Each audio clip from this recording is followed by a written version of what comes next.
निहित होती है, उसके लिए कोई अलग से प्रयास करने की जरूरत नहीं पड़ जाती है। मैं चाहता हूं कि हमारे इस भाव को लेकर के हम चलेंगे, हमारा लोकतंत्र भी मजबूत होगा, हमारा सामर्थ्य और बढ़ेगा और हम एक नई शक्ति के साथ आगे बढ़ेंगे। मेरे प्यारे देशवासियों, हमारे देश में सुप्रीम कोर्ट ने बार बार यूनिफॉर्म सिविल कोड को लेकर जो चर्चा की है, अनेक बार आदेश दिए हैं, क्योंकि देश का एक बहुत बड़ा वर्ग मानता है और उसमें सच्चाई भी है कि जिस सिविल कोड को हम लेकर के जी रहे हैं, वो सिविल कोड सचमुच में तो एक प्रकार का कम्युनल सिविल कोड है, भेदभाव करने वाला सिविल कोड है। ऐसे सिविल कोड से जब संविधान के 75 वर्ष मना रहे हैं और संविधान की भावना भी जो हमें कहती है करने के लिए, देश की सुप्रीम कोर्ट भी हमें कहती है करने के लिए, और तब जो संविधान निर्माताओं का सपना था, उस सपने को पूरा करना हम सबका दायित्व है। और मैं मानता हूं इस गंभीर विषय पर देश में चर्चा हो, व्यापक चर्चा हो, हर कोई अपने विचारों को लेकर के आए और उन कानूनों को, जो कानून धर्म के आधार पर देश को बांटते हैं, जो ऊंच नीच का कारण बन जाते हैं, ऐसे कानूनों को आधुनिक समाज में कोई स्थान नहीं हो सकता है। और इसलिए मैं तो कहूंगा, अब समय की मांग है कि देश में एक सेकुलर सिविल कोड हो। हमने कम्युनल सिविल कोड में 75 साल बिताए हैं, अब हमें सेक्युलर सिविल कोड की तरफ जाना होगा और तब जाकर के देश में धर्म के आधार पर जो भेदभाव हो रहे हैं, सामान्य नागरिक को जो दूरी महसूस होती है, उससे हमें मुक्ति मिलेगी। मेरे प्यारे देशवासियों, जब मैं देश में एक चिंता हमेशा कहता हूं, परिवारवाद, जातिवाद भारत के लोकतंत्र को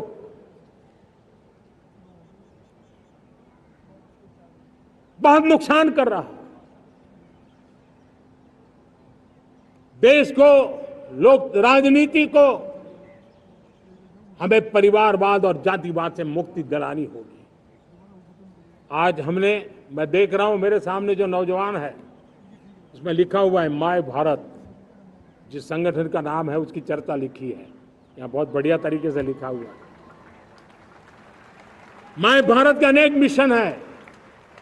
एक मिशन ये भी है कि हम जल्द से जल्द देश में राजनीतिक जीवन में जनप्रतिनिधि के रूप में 1 लाख ऐसे नौजवानों को आगे लाना चाहते हैं।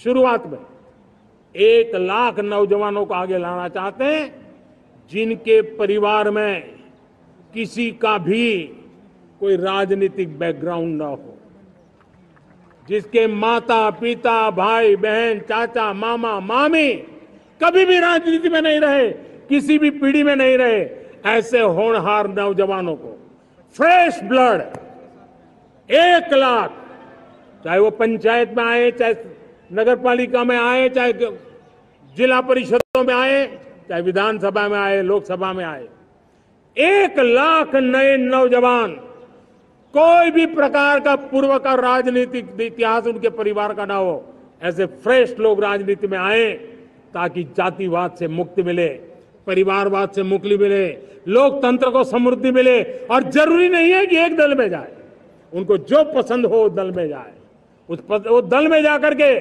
वो जनप्रतिनिधि बन करके आगे आए।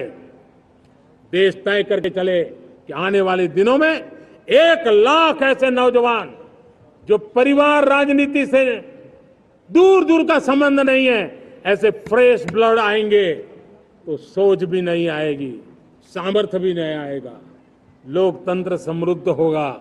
और इसलिए हमें इस दिशा में आगे होना है। और मैं चाहूंगा कि देश ने बार बार चुनाव इस देश की प्रगति में रुकावट बन रहे हैं, गतिरोध पैदा कर रहे हैं।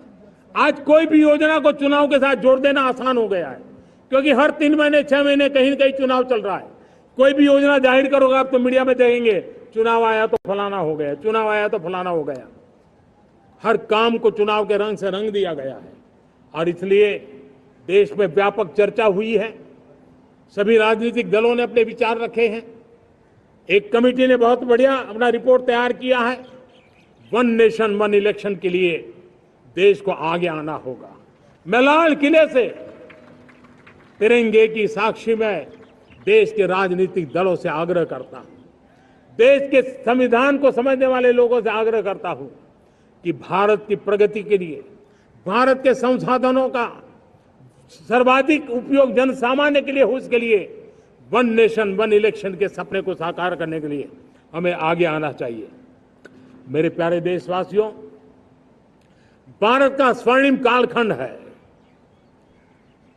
2047 विकसित भारत, ये हमारी प्रतीक्षा कर रहा है। बाधाएं, रुकावटें, चुनौतियां, उसको परास्त करके एक दृढ़ संकल्प के साथ ये देश चलने के लिए प्रतिबद्ध है। और साथियों, मैं साफ देख रहा हूं, मेरे विचारों में कोई झिझक नहीं है, मेरे सपनों के सामने कोई पर्दा नहीं है। मैं साफ साफ देख सकता हूं कि यह देश 140 करोड़ देशवासियों के परिश्रम से, हमारे पूर्वजों का खून हमारी रगों में है। अगर वो 40 करोड़ लोग आजादी के सपनों को पूर्ण कर सकते हैं तो 140 करोड़ देशवासी समृद्ध भारत के सपने को साकार कर सकते हैं। 140 करोड़ देशवासी विकसित भारत के सपने को साकार कर सकते हैं।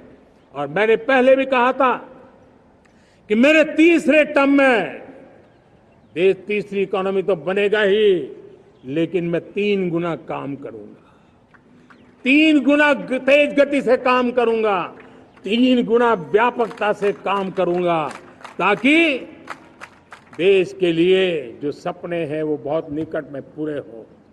मेरा हर पल देश के लिए है, मेरा हर क्षण देश के लिए है, मेरा कण कण सिर्फ और सिर्फ मां भारती के लिए है।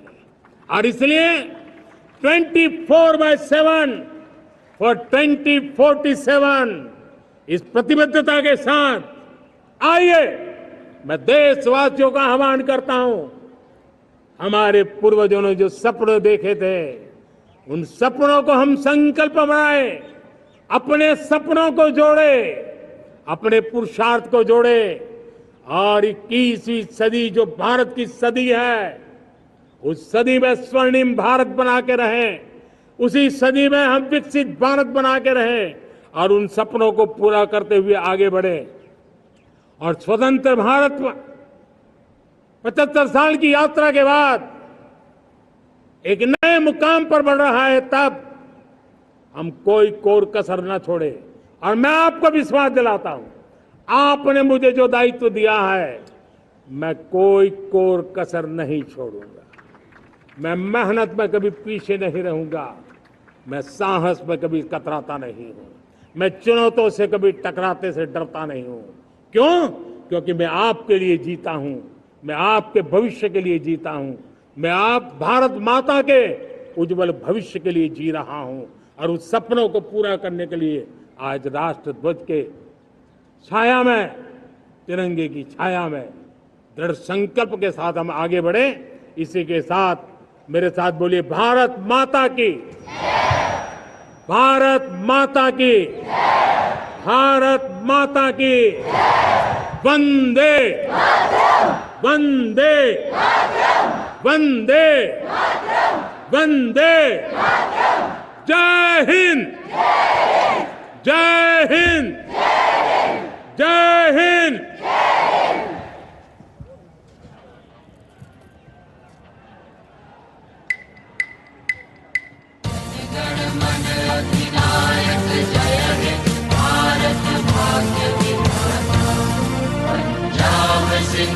गुजरात मराठा द्राविड़ उत्कल बंग, विंध्य हिमाचल यमुना गंगा, उच्छल जलधि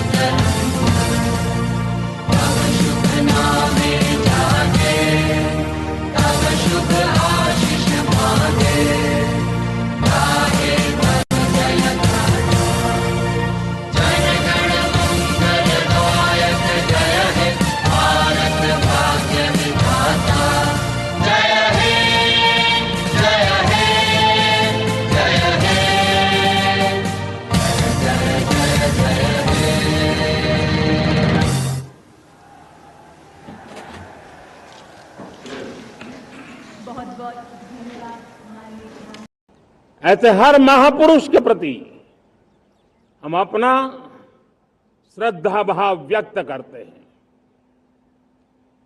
मेरे प्यारे देशवासियों, आज जो महानुभाव राष्ट्र रक्षा के लिए और राष्ट्र निर्माण के लिए पूरी लगन से, पूरी प्रतिबद्धता के साथ देश की रक्षा भी कर रहे हैं, देश को नई ऊंचाई पर ले जाने का प्रयास भी कर रहे हैं। चाहे वो हमारा किसान हो, हमारा जवान हो,